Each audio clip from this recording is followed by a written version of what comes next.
Well, kneeling in protest and kneeling in prayer. We, of course, are talking about two totally separate issues. Protests, of course, with the NFL, and then prayer, a major humanitarian crisis in Puerto Rico. David, we have a lot to get to today. Now, Faith Nation Wednesday, and it always seems busy, especially in this Trump administration. Yeah. And, you know, boy, he's on Twitter, and that means it's busy. What a shock. The NFL, but how about Puerto Rico?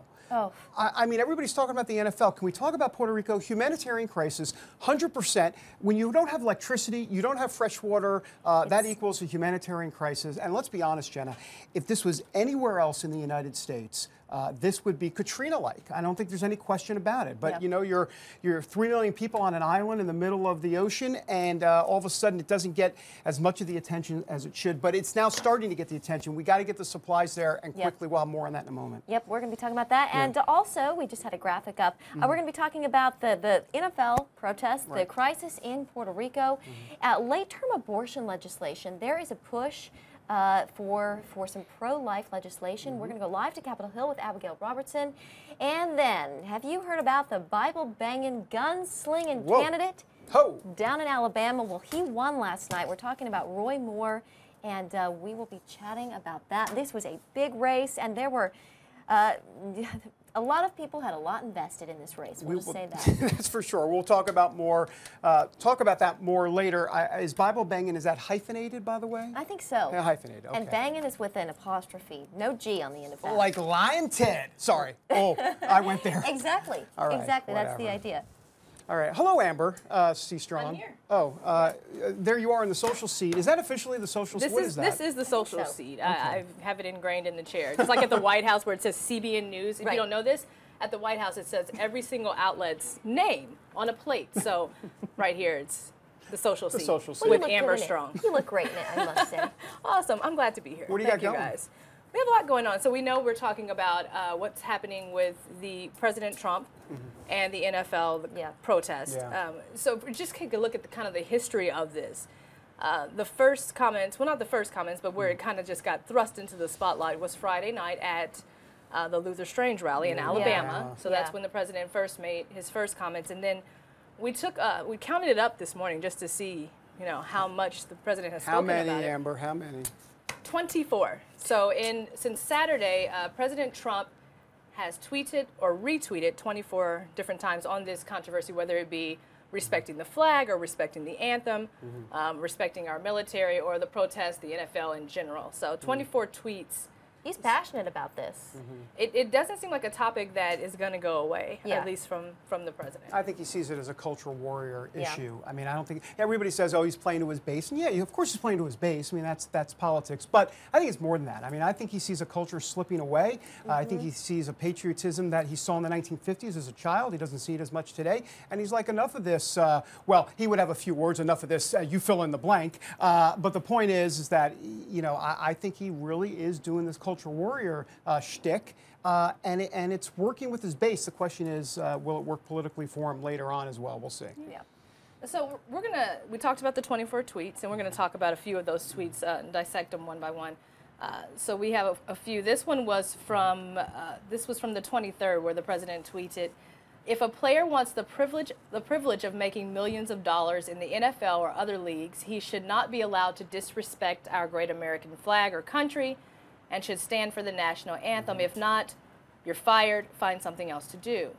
And then he tweeted again just yesterday on the 26th, "Ratings for the NFL football are way down except for before games start, when people tune in to see whether or not our country will be disrespected." And again, as we said, it's not a topic that the president has let up on. We saw, just following out of the White House, we saw yesterday that he was in that joint press conference with the Prime Minister of Spain.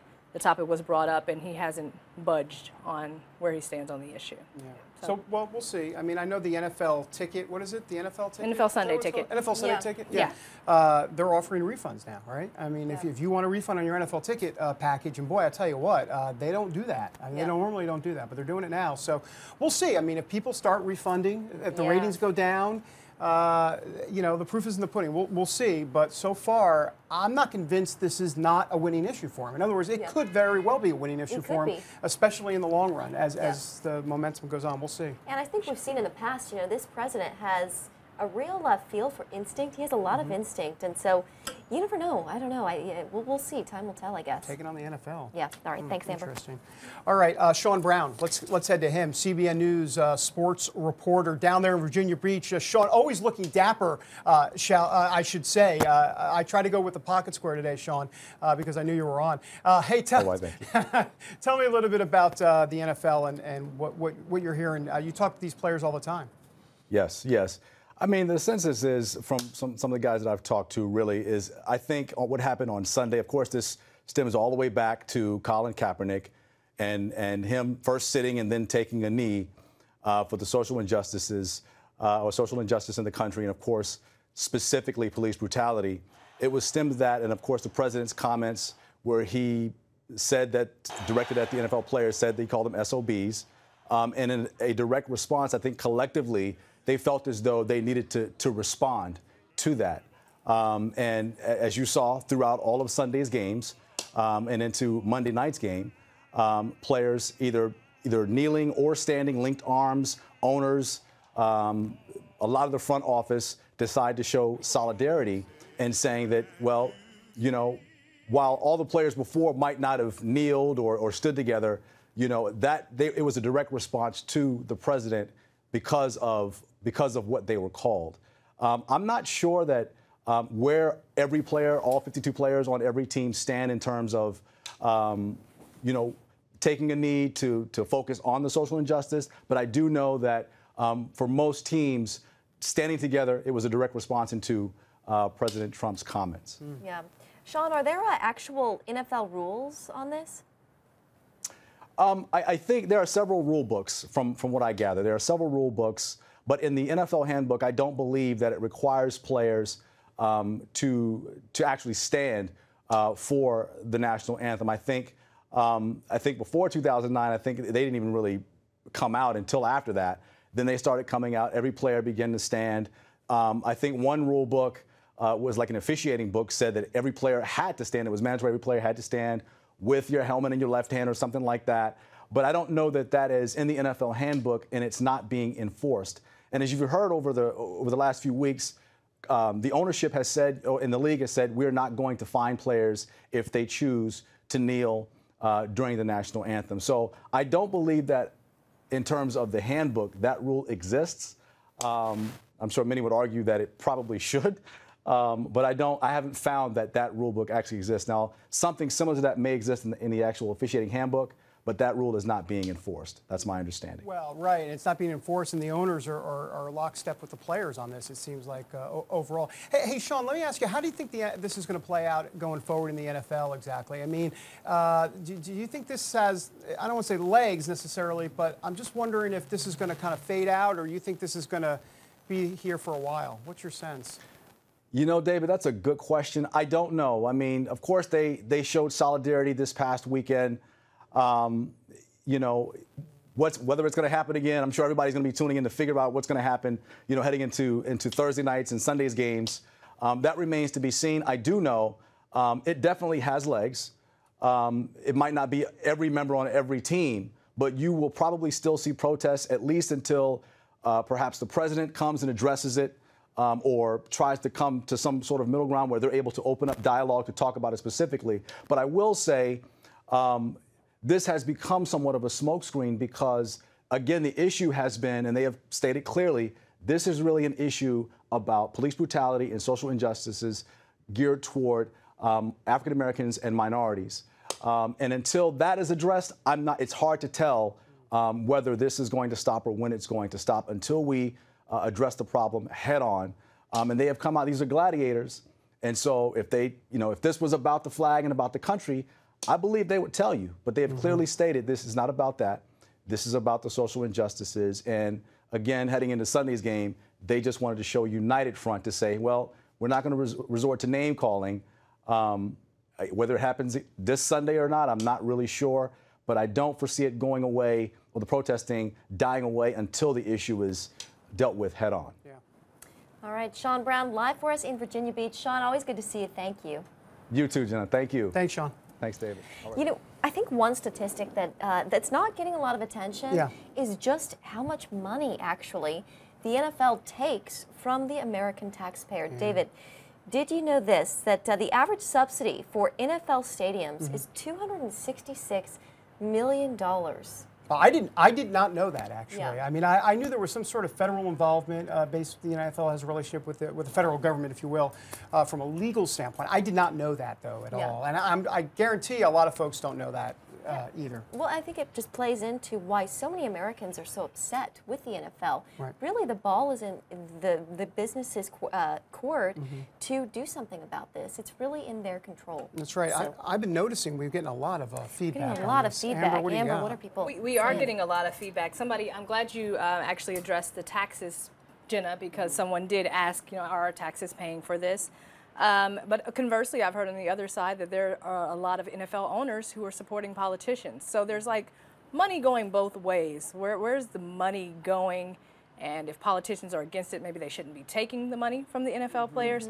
I saw another interesting one that I wanted to read from a Patty, who said she's canceled her Sunday ticket. So that's showing us that people are not just angry on the issue, but they're taking those steps to do something about it.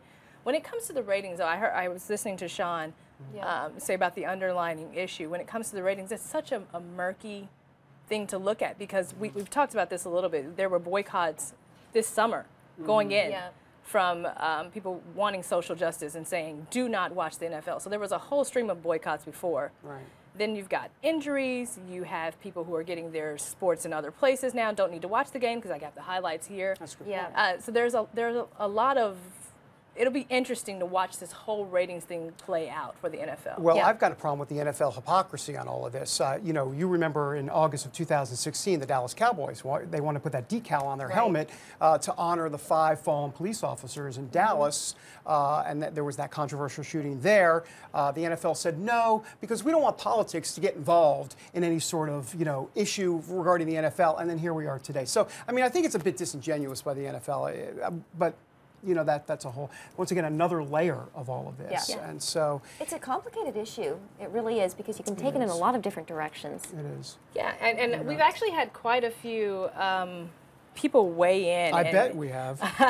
Some of the comments that we've gotten, because we've put this out for about 3 days, and the numbers have been absolutely through the roof with you guys weighing in. So thank you for sharing your thoughts and telling us how you feel on the subject. We're going to read a couple of those. Betty wrote in and said, I believe they have a right to protest, but not on the job and not during the anthem, where it disrespects our military and flag and our nation.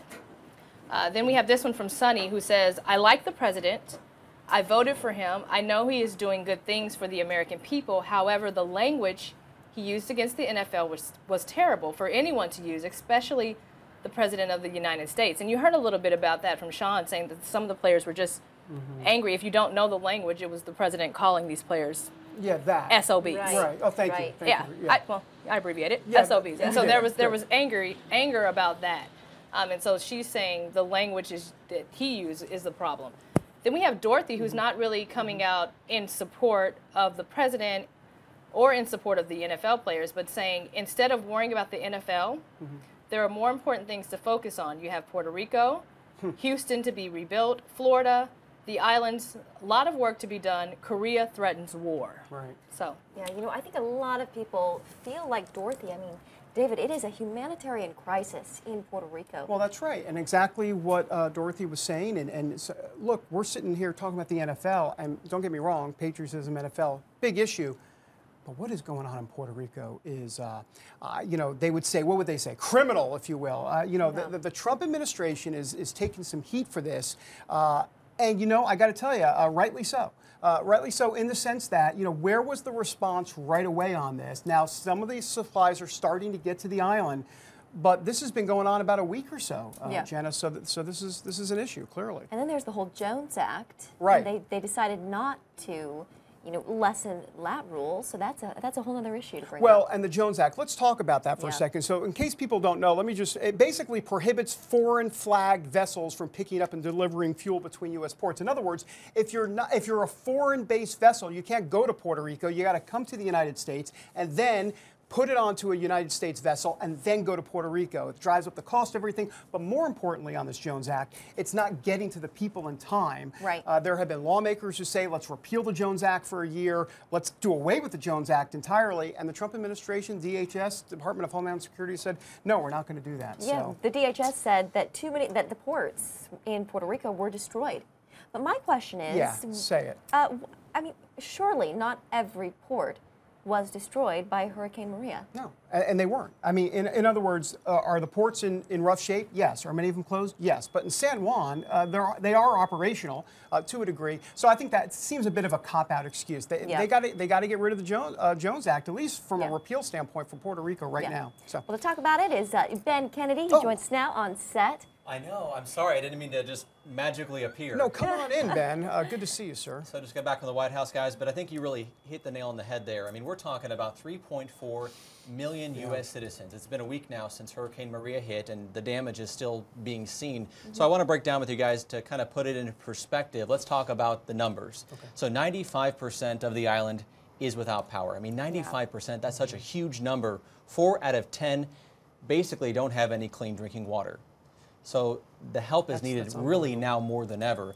Let's show you guys some video real quick of the aftermath, a bit of the destruction. You can kind of see an aerial view there. We're back on the ground there. A lot of things have been toppled over. You can see some relief effort there. People really need food, water, and electricity. 11 of 69 hospitals have no power. FEMA, however, has provided 4 million meals and 6 million liters of water to the island, but more is needed. Critics, as Jenna was just mentioned, say President Trump is not doing enough and getting distracted by other issues like the NFL, which we led this newscast with. But Trump says that's just not the case.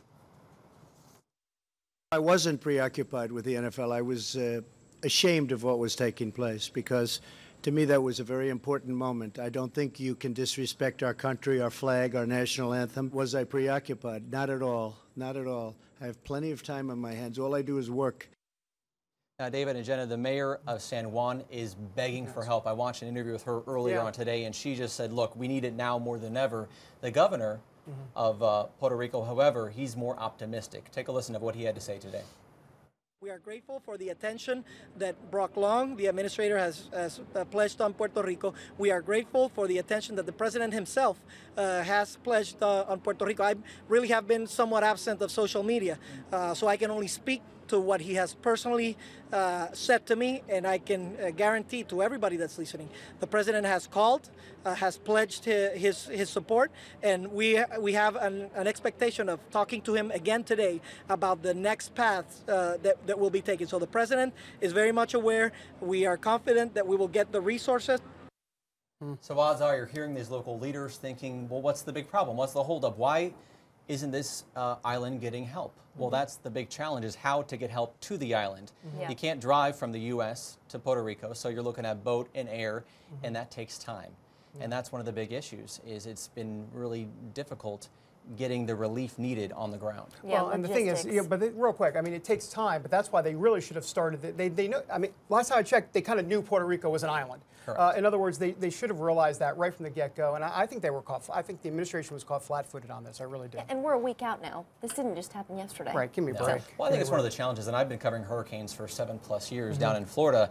You never know the projected path. I mean, they can turn last minute. So, but I know Puerto Rico is always kind of in the cone of uncertainty, you could say. Right. And they got the brunt of this. Yeah.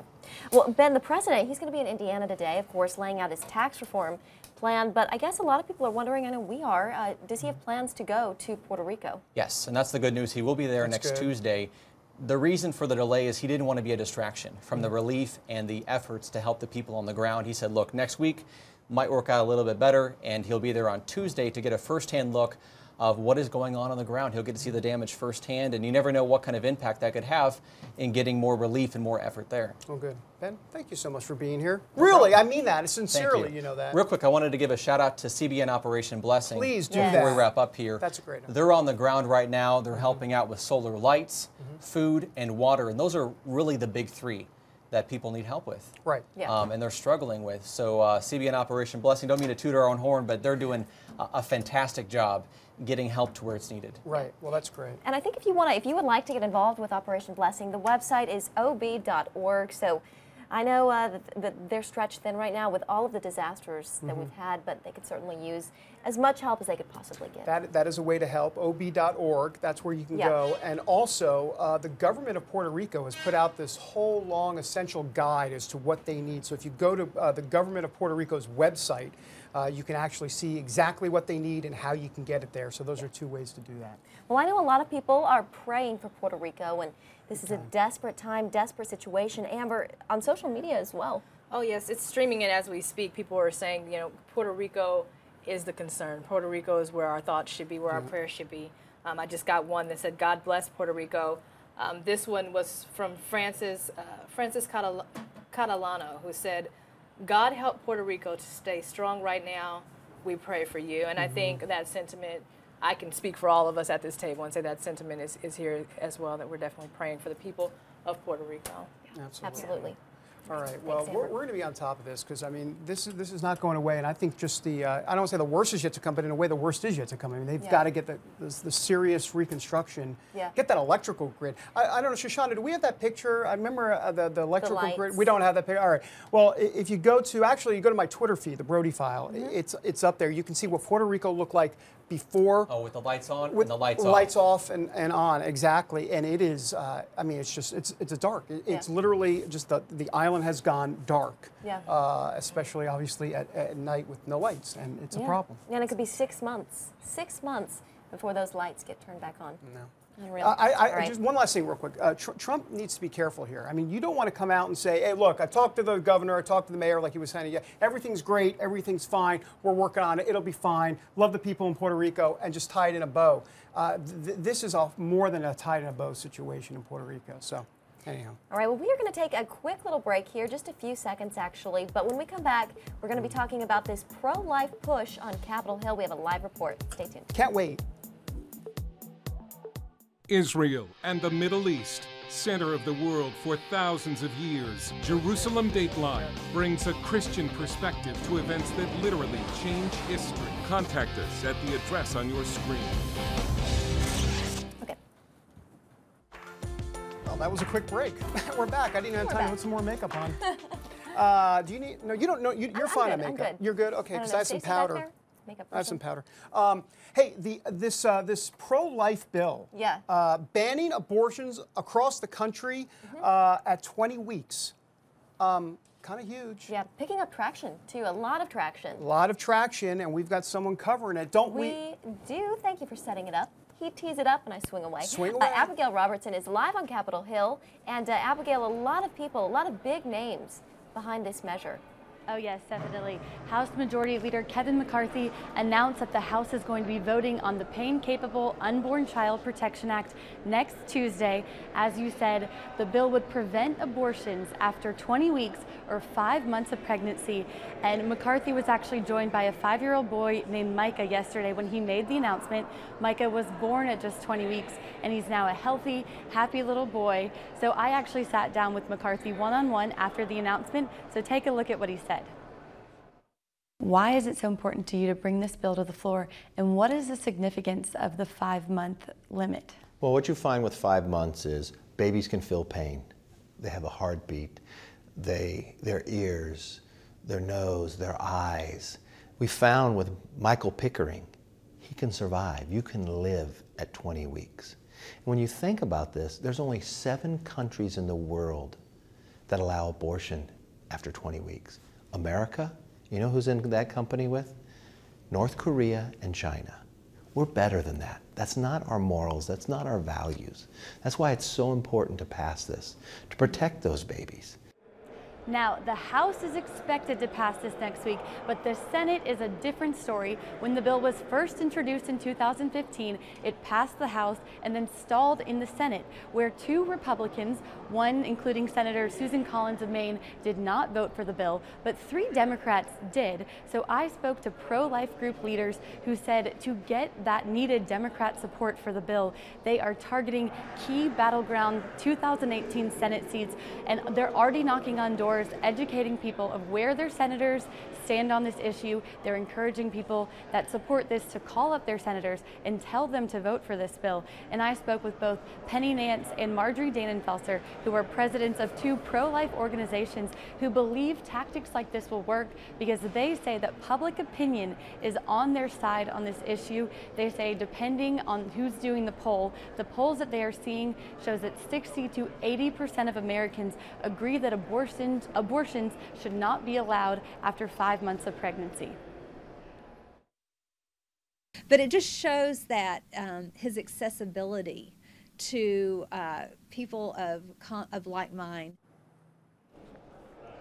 All right. Well, you know, I upstaged Penny Nance. I didn't realize you were going to have her talk. I'd rather talk and sit down. Just well, maybe we'll get to Penny in a moment. Who knows? But yeah. Please let me go first. I hope Penny doesn't mind. Look. The Democrats, Manchin, I mean, they might be able to get Manchin on this. If Susan Collins is going to go off the reservation, we know she's a no vote. Maybe they can get Manchin. I don't know. Do you think it's going to be, what do you think in the Senate? Well, Senator Manchin was actually one of the 3 Democrats who voted for the bill in 2015. So he's definitely one of the ones who they're going to speak with. And the Penny bite that just started rolling is actually, I spoke with Penny and Marjorie. We're both at dinner with the president on Monday night. And I kind of asked them about the dinner, what was discussed there. And I asked both of them, when they were at the White House, did they get the sense that we are hearing in the media that the White House is in disarray? And they both told me no. And Penny actually said that the event was a very positive and very encouraging event, and that President Trump's mood was very happy and he just seemed very relaxed. He even asked, Penny sat right next to the president, and he asked her to say a blessing over the dinner. And she just told me that the Trump administration is the most accessible to conservatives that she has seen in her lifetime. But it just shows that his accessibility to people of like mind, conservatives, Christians, people who actually, the base who actually turned out for him, are top of mind for him. Mm-hmm. He understands that he made some significant promises to us, and he intends to keep them and is working very hard. The bureaucracy is difficult. He's undercut at every turn. The Senate is hard, but let me just tell you, this is a man who's resolute, and he's working diligently to follow through on the things that he promised the American people. Mm-hmm.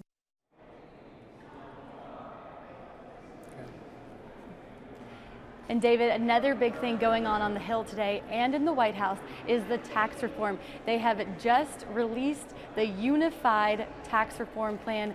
Keyword there, unified. The House, Senate, and White House, Republicans in all 3, seem to be in agreement on this plan that they say will significantly increase the child tax credit. They're really pushing a pro-family, pro-business plan. It's going to take the corporate business tax right now from 30% to 20%, and the small family business tax rate to 25%. So that is a big deal that they're pushing for. And simplicity, that's another huge part of this tax code, is they want to see Americans file their taxes on a postcard. So they're rolling it out in just a couple of hours. There's going to be a big press conference on the Hill today. President Trump will speak in Indiana. This is a huge deal for them, and Republicans have been promising and they seem like they are going to get this in place by January 1st, 2018. We'll see if that happens. It would really be a big deal if they didn't, so we'll see. It sure would. All right, Abigail Robertson live for us on Capitol Hill. Abby, thank you. Thank you. Thanks, Abby. Yeah, you know, like she said, this would be a huge deal if they could get this passed. They need a win. They really need to win. They do. Amber, what do you got on social with, I don't know, maybe if people have some comments about the abortion issue? You would think they would. A lot of prayers that it's pushed through, but this one's interesting. This is from Matthew Murray, a request for Faith Nation. He says that if we remember Carly Fiorina back during the race for president, pushed really hard on this agenda, on this 20 weeks. So would love to hear from her at this point on seeing where she stands now and how she is on this issue. He said, be great for Faith Nation to reach out to Carly Fiorina on the issue that she pushed. So yeah. And then another one is Karen, who's saying she's praying that this bill absolutely gets pushed through. Yeah. So Yeah. All right. Thanks, Amber. Good. Thank you. All right. Well, Thanks, he Amber. is the Bible-banging, gun-slinging, cowboy hat-wearing candidate I like that word. down in Alabama, and it was a big race last night. Roy Moore, he won. He beat out Luther Strange, the incumbent senator. And David, this is quite a shakeup. Yeah, it is. Roy Moore, good luck, because try to keep him in line. Yeah. And this is why Trump didn't back him, and he went with Luther Strange. He thought he could have a reliable vote with Strange, and instead you got, there he is, Roy Moore on horseback, and oh goodness, Jenna, there it was, the gun on stage. Yeah, he's for the Second Amendment. Have you heard? Look, Roy Moore is he's out there. I mean, and he is not going to be a reliable vote for Mitch McConnell and the GOP. And Mitch McConnell doesn't have any love for Roy Moore, and Roy Moore doesn't have any love for Mitch McConnell. So we'll see how this shakes out. But the bottom line is that I thought it was always kind of strange, no pun intended, that President Trump actually backed Luther Strange. I mean, I understand why he did it. He wanted to make sure he had a reliable vote, and right now he just needs votes to get things passed. Right. But Roy Moore is really kind of like that Trump candidate. So, He is. He's that populist candidate. He is. He is. So there you go. All right, well, David, that brings us to another break. We're going to take another quick little break, but when we come back, this guy's Brody File takeaway. I'm going to get makeup.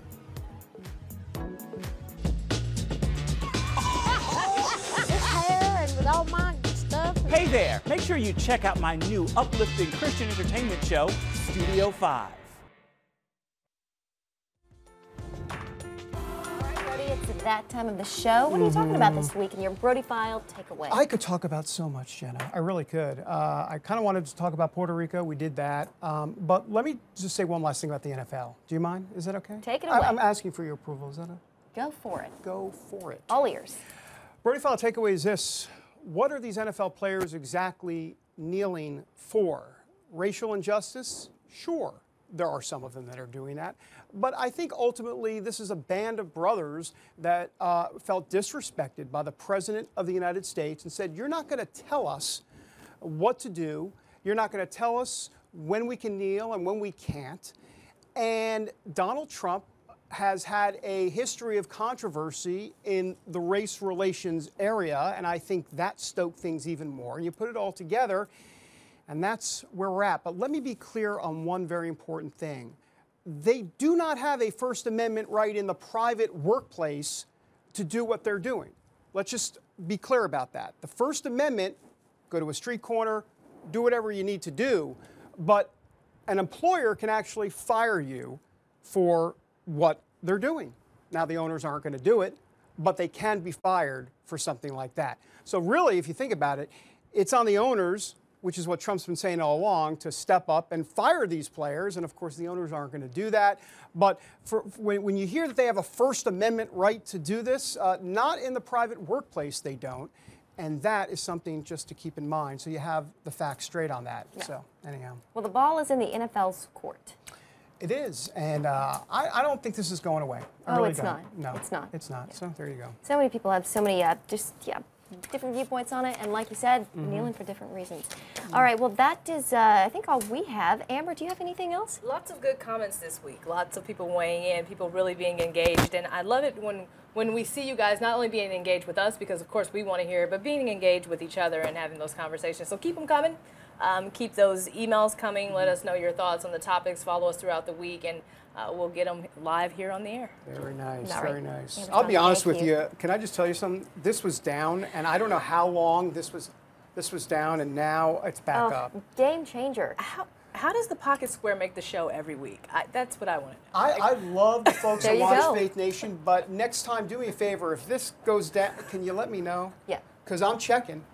We're relying on you. Yeah, I mean, I think it looks... I like that. I like the blue combo. It's nice. Thank you. Yeah. Thank you. I appreciate that. Well, that's it. That's all I've got.